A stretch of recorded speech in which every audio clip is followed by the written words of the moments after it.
تفتكر إن في حرب استمرت لمدة 40 عاما وحتى الجنود ما قبلوش فيها بعض؟ طب حتى ما حصلتش حروب ما بين الدولتين، وهي الحرب الباردة بين دولتي القوتين العظمى الولايات المتحدة الأمريكية والاتحاد السوفيتي. ودي كانت مش حرب كده وخلاص، يعني ولا كان فيها حرب نار ولا كان فيها حرب رصاص، بأن هي كانت حرب مخاوف وتجسس.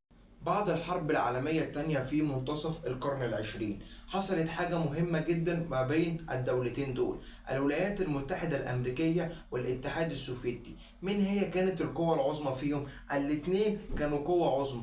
مين النظام بتاعها كان رأسمالي؟ مين النظام بتاعها كان ديمقراطي؟ الولايات المتحدة الأمريكية. مين النظام بتاعها كان شيوعي وكان فيها نظام الحزب الواحد؟ دولة الاتحاد السوفيتي. فالاتنين بدأ يتصارعوا مع بعض وعايزين يشوفوا مين فيهم النظام الأفضل عشان يسيطر على العالم بأكمله. أمريكا فجرت أول قنبلة نووية، وبعد كده الاتحاد السوفيتي عشان يعرف الولايات المتحدة الأمريكية إن هو برضو جامد في مجال القنابل أصدر أول قنبلة بعد سنتين وحدفها على الولايات المتحدة الأمريكية. ده غير كده كمان ده كانت في حروب جامدة حتى في القنابل، يعني هما كانوا بيتنافسوا بدل النظام المسيطر على العالم مين اول واحد يخترع ومين اول حاجه عرفت يعملوا حاجه اسمها القنبله الهيدروجينيه، والناس كلها عايشه خايفين من ضغطه الزرار. بعد ما خلصنا سباق ميدان التسلح بين الاتحاد السوفيتي والولايات المتحدة الأمريكية، ومين عرفنا فيهم اللي هو كان بيكمل في اختراع القنبلة الهيدروجينية، لحد دلوقتي مفيش فرق ما بين الدولتين. تعالى بقى في مواجهة الفضاء. الاتحاد السوفيتي عمل حاجة مهمة جدا اسمها اختراع أول إنسان فضائي اسمه جورج ريان. تعالى أول إنسان فضائي اخترعته الاتحاد السوفيتي عام 1961، وبعد كده عملوا أول ذكاء وقمر اصطناعي اسمه سواتينج أو بوستينج على حسب أي رقم من اللهجات بتاعتهم. عام كام؟ عام 1957. ده القمر الصناعي اللي عملته الاتحاد السوفيتي. بعد كده تعالى نروح لنقطة تانية خالص، الولايات المتحدة الأمريكية عملت إيه؟ عملت حاجة اسمها نيبل أرمسترونج، اللي هو أول قمر وذكاء اصطناعي كان محطوط تحت اسم أبولو. سنة كام؟ عام 1969. بعد ما خلصنا ميدان التسلح، الفضاء بقى ساحة مواجهة جديدة ما بين الدولتين.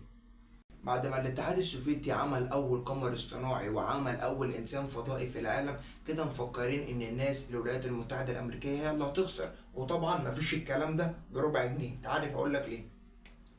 الاتحاد السوفيتي مكانته الاقتصادية ضعفت بعد انقسام ألمانيا وانهيار جدار برلين عام 1961. عشان كده أصبحت دولة ألمانيا هي من ضمن الحاجات التي أثرت على تفكك الاتحاد السوفيتي عام 1990، يعني أواخر القرن العشرين، يعني أواخر الألفية الثالثة. تعرف انت حاجة مهمة جدا، ان الاتحاد السوفيتي الناس كانت بتمر بعض ظروف بيه بسبب الازمات الاقتصادية، وهو انهيار وتدهور جدار برلين وانقسام ألمانيا عام 1967 بسبب كتر المشاكل وبسبب الظروف والضغوطات اللي مرينا بيها في انقسام ألمانيا بعد تفكك الاتحاد السوفيتي.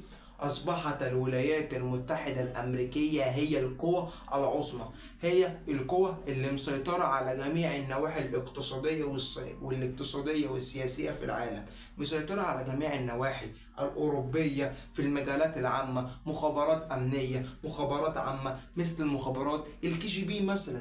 يبقى أنا كده عايز أعرفك إن اللي ساهم في تفكك الاتحاد السوفيتي انهيار جدار برلين وانقسام ألمانيا عام 1961.